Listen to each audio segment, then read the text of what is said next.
Saan nagmula ang lahing Pilipino?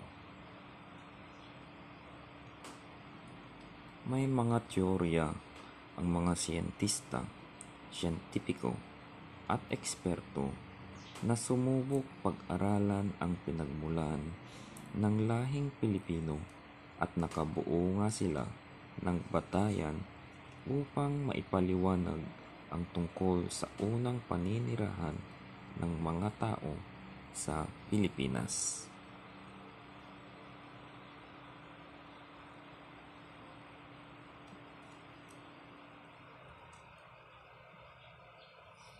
Ipinahihiwatig nito na ang lahing Pilipino ay kabahagi ng mayamang kultural at sosyo-historikal na lahi ng ating mga karatig bansa sa Timog Silangan at Silangang Asya. Sa nanonood po ng bidyong ito, pakiparamdam naman po kung ano ang inyong komento sa bidyong ito. Salamat po.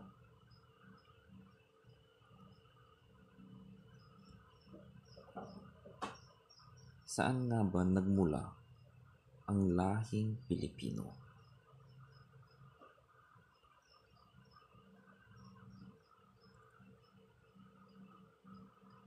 Okay? So, bago natin ipagpatuloy, may ilang sandali muna tayo sa katanungang pagganyak na susubok sa ating kaalaman. Dito, ilahad muna natin ang mga katanungan pagganyak. Sagutin lamang ito ng tama o mali ayon sa pagkakaalam sa mga pahayag. Ang mga ninuno ay naglakbay mula katimugang bahagi ng Asya. Narating ng ating mga ninuno ang kapuluan sa pamamagitan ng lupa. Sa Malay nagmula ang lahing Pilipino. Ang Austronesian ay wika ng katutubong Pilipino. Si Felipe Landa Hocano ay Pilipinong antropologo. Hindi ko muna ibibigay ang mga kasagutan dahil may pagkakataon pang mag-iba ang inyong mga sagot pagkatapos mailhad ang detalye sa paksang ito.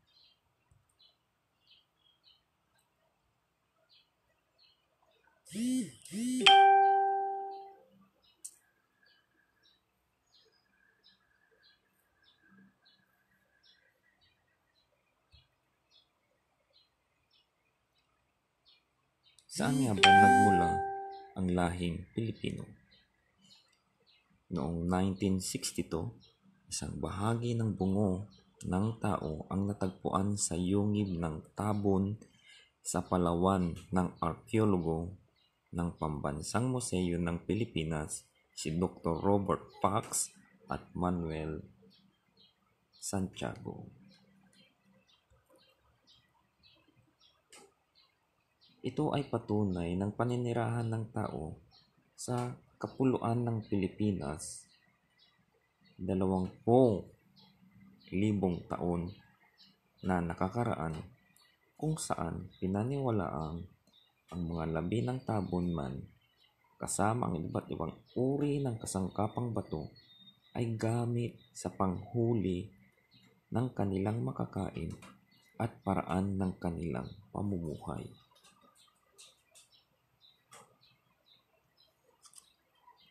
Noong taong 2007, natuklasan ng mga arkeologo na pinangunahan ni Arman Salvador Mijares sa Calao Cave sa Peña Blanca, Cagayan, ang isang maliit na bahagi ng buto ng paa ng tinawag na kalauman na nagpatunay na mas maaga pa ito ng 67,000 taon na nakakalipas na nanirahan sa Tabon man. Kaya, di lubos na naisalarawan ng pagsasabing ang mga Pilipino ay nagmula sa lahing Malay.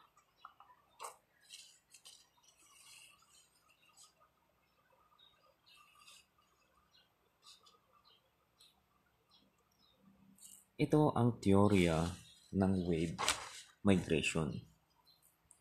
Dito, pinaliwanag ni Henry Otley Beyer, Amerikanong antropologo, na dumating sa Pilipinas ang pangkat-pangkat ng mga tao mula sa iba't ibang bahagi ng Asya o kaya ang bugsong pagdating sa pamamagitan ng tulay na lupa noong panahon ng Pleistocene o sa pamamagitan ng sasakyang pandagat.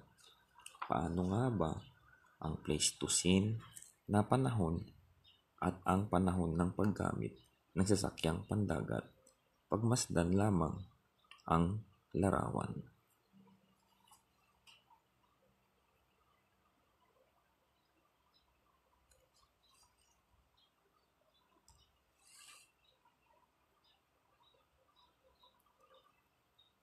Ito ang unang bugso. Ang unang dumating noong 250,000 taon nang nakakaraan ay ang Doman na may pagkakamuka sa Peking man at Java man. Ang ikalawang bugso, dumating ang mga maiitim at maliliit na taong tinawag na Negrito sa taong 12 hanggang 15 taon nang nakakaraan. Nanirahan sila sa kapatagan ng mga pangunahing isla.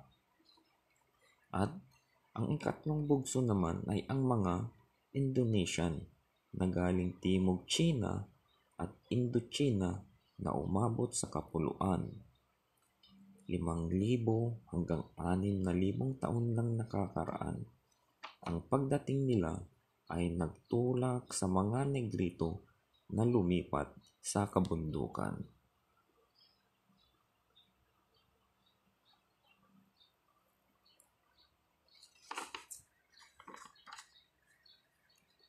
Huling dumating ng 10 taon mula sa Borneo noong ika-13 siglo ang Common Era, nalulan ng balangay upang takasan ang malupit na paghahari ni Dato Makatunaw. Ang balangay ay tumutukoy sa maagang sasakyang pantubig na karaniwang ginamit sa kulturang Malayo-Polynesian. Ito yung mga 10 dato na tumakas sa Borneo. Sina Dato Puti, Dato Sumakwel, Dato Bangkaya, Dato Dumalugdog, Dato Paiburong, Dato Paduhinog, Dato Lubay, Dato Dumangsil, Dato Kalantsaw, Dato Valenzuela.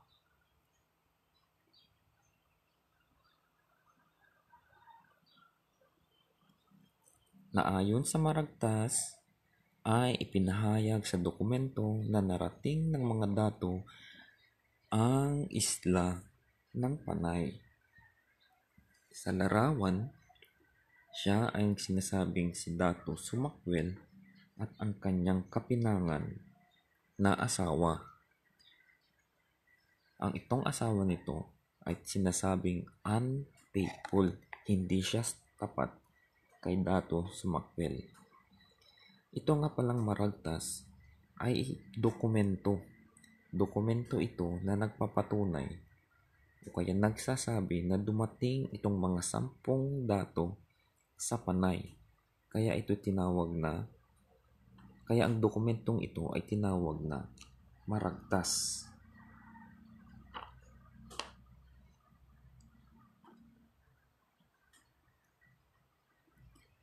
Sa pamumuno ni Dato Puti, binili nila ang lupa ni Haring Marikudu at asawa niyang si Reyna Maniwanan sa Panay kapalit ng gintong salakot at kwintas at nanirahan na sila sa isla sa pamumuno ng 7-10 mga dato. Saan napunta yung 3 dato? Samantala, humahilaga naman sina Dato Puti, Dato Valenzuela at Dumangsil at narating nila ang isla ng Luzon, malapit sa lawa ng Taal, at nagtayo ng komunidad doon. Bumalik si Dato Puti sa Borneo at ang pamilya naman ni Dato Valenzuela at Dato Dumangsil ay kumalat sa mga karatig na rehiyon ng Taal, Pasilangan, patungong Bicol. Iyan nga pala ang tinatawag na era of our times. Sa mga Kristiyano, bago na ipanganak si Jesucristo, ang erang yan tinatawag na BC o kaya before Christ. Pagkatapos ng kapanganakan ni Jesucristo, ang panahon ay tinawag na AD, Anno Domini. Dito naman sa secular na termino, BCE ang tawag nila bago sa kapanganakan ni Jesucristo o kaya ang before the Common Era. Ang panahon naman pagkatapos ng pagkasilang ni Jesucristo ayon sa secular ay tinawag nilang CE o kaya Common Era. Nagkataon siguro na si Jesucristo ay ipinanganak sa pagitan nitong maagang umpisa ng secular o kaya ng Common Era. Nandito ang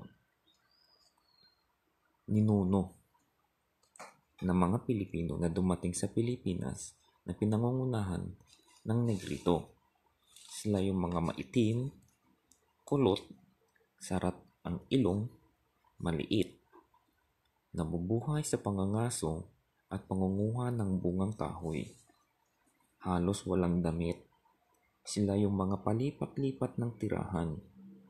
Dumaan sila sa tulay na lupa at may gamit na pana at sibat. Ito naman ang mga Indunes.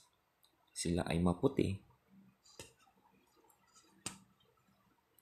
unat ang buhok, matangos ang ilong, matangkad, nabubuhay sa pagtatanim at pangingisda.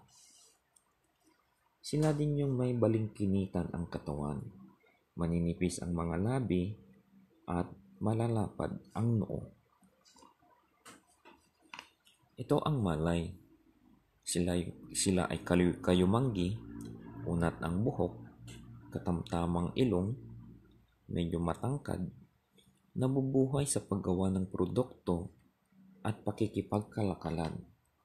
Sila yung naglakbay gamit ang balangay na sasakyang pandagat. Sila ay may mabilog at itim ang mga mata, makapal na labi, katamtamang tangos ng ilong, katamtamang taas at matipunong pangangatawan.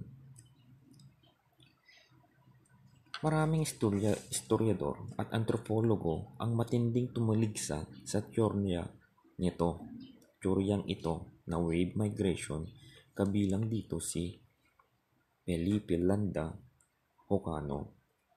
Dito, pinabulaanan ng mga antropologo at historiador ang teorya ni Bayer bunsod ng hindi kasapatan ng ebidensya ang nagpapatunay rito.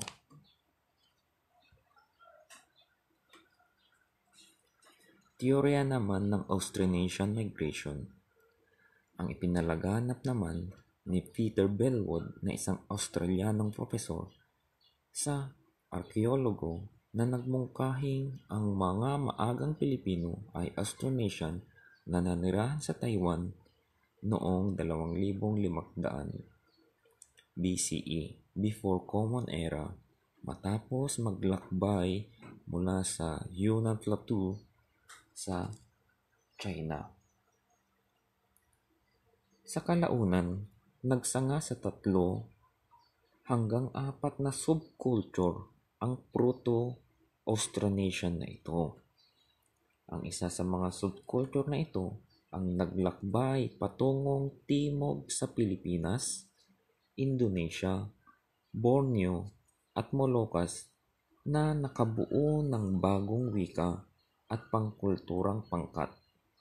Ang pangkat na ito ng Austronesian ang pinaniniwalaang ninuno ng mga Pilipino at hindi daw ang Malay. Ang katawagang Austronesian nga pala ay tinutukoy sa pangkat ng mga taong gumamit at nagsasalita ng Austronesian. Pagmasdan ang mga nakikitang tinahak na paglalakbay ng mga Austronesian.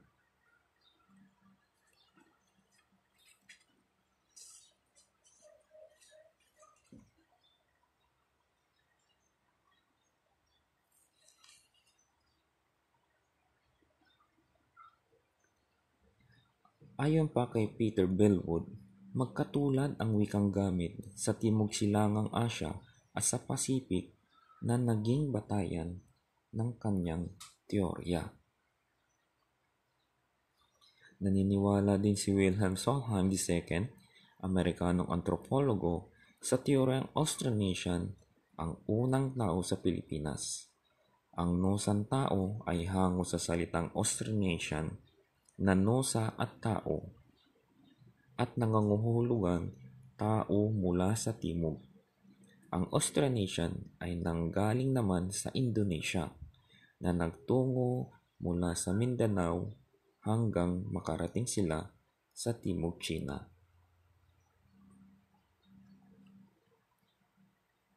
Ayon kay Solheim, ang pangunahing dahilan ng pagpapalawak ng teritoryo ng mga Austronesian noon ay ang pakikipagkalakalan. Pinaniniwalaang nagmula sa Celebes Sea sa Sulu, lumawak ang kanilang pakikipag-ugnayan na nauwi sa pakikipagkasunduan, kasalan, at migrasyon ng tao sa Timog Silangang Asya hanggang sa makarating sa Pilipinas. Ito naman ang teorya ng core population sa teorya ni Felipe Landa Hocano, Pilipinong antropologo, na sinasabi na ang unang pangkat ng Pilipino ay mula sa malaking pangkat ng mga sinaunang tao sa Timog Asya. Mayroong pagkakatulad ng mga labi ng tabon man o Homo sapiens sa iba pang natagpo ang labi sa iba't ibang parte ng Timog Silangang Asya. Ayon sa kanya, 500,000 taon dumating ang unang tao sa Tabon, Palawan. Nahati ito sa panahon ng lumang bato at panahon ng bagong bato. Ayon pa sa kanya, nagsimulang umunlad ang kabihasnan. Napagbuti ang paggawa ng paso o banga. Nabuhay ang paggawa ng palamuti o dekorasyon. Nagsimula ang paggawa ng kagamitang bakal. Nagsimula at naglakbay upang makipaglaban. Bato, ihada ang gamit, salaming manik o kaya glass beads. Ayon pa sa kanya, ipinaliliwanag na nagmula ang mga Pilipino sa Malay ay hindi tama. Ang dibisyon ng mga pangkat etniko tulad ng Malay, Indonesian at Pilipino ay gawa ng mananakop mula sa kanluran nang hatiin ang mga ito ang kolonya. Si Hukano ay bahagyang naniwala sa ebolusyon sa paniniwalang ang mga Pilipino ay nanggaling sa hominid.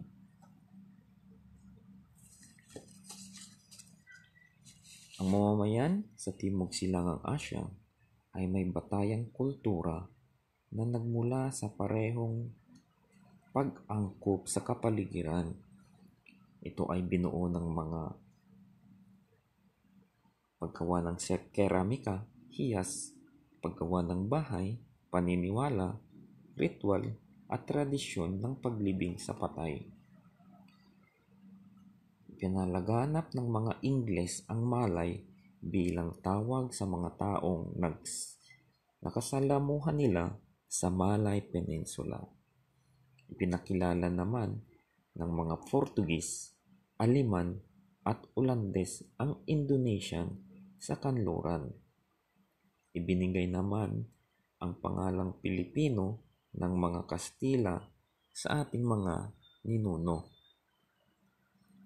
Mas progresibo ang teorya ng Austronesian at core population hinggil sa pinagmulan ng Pilipino dahil inilatag ng mga ito ang pagkakakilanlan ng ating mamamayan.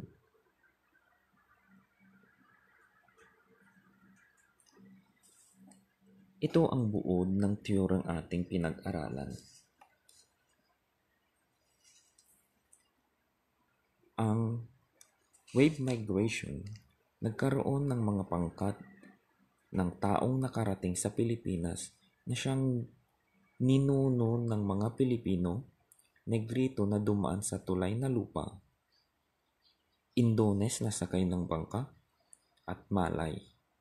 Pinabulaanan ng mga eksperto ang teoryang ito dahil sa walang sapat na ebidensya. Sumunod ang Austronesian migration. Ang mga Austronesian ang ninuno ng lahat ng mga tao sa Timog Silangang Asya. Mula sa Taiwan, ang ilang pangkat Austronesian ay patuloy na naglakbay patungo patimog mula Kapuluan, ang iba patungong Indonesia, Malaysia, gayon din sa New Guinea, Samoa, Hawaii, Easter Island hanggang Madagascar. Ang teorya ng core population naman, sinasabing ang mga unang Pilipino ay nagmula sa isang malaking pangkat ng mga sinaunang tao sa Timog Silangang Asya. Ito ay batay sa pagkakatulad ng mga labi ng Tabunman, isang Homo sapiens sapiens sa iba pang natagpuan labi sa iba't ibang bahagi ng rehiyon ng Timog Silangang Asya.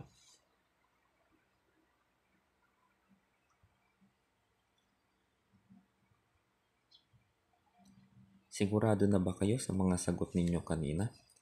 Balikan natin ang mga katanungang pagganyak na naibigay kanina. Sinagot nyo ito ng tama o mali ayon sa inyong pagkakaalam sa mga pahayag. Una, ang mga ninuno ay naglakbay mula katimugang bahagi ng Asya. Ikalawa, narating ng mga ninuno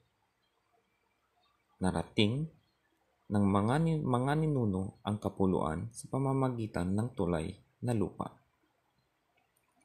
Sa Malay, nagmula ang lahing Pilipino. Ang Austronesian ay wika ng katutubong Pilipino. Si Felipe Landa Hukano ay Pilipinong antropologo.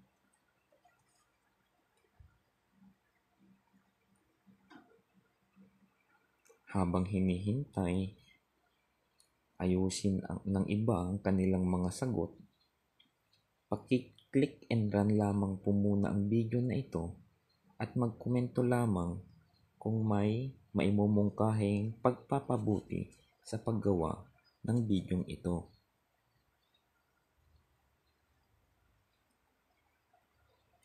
Para sa susi ng tamang sagot, i-komento nyo lamang po sa inbox ang inyong mga sagot at doon ko na po ilalagay ang wastong kasagutan.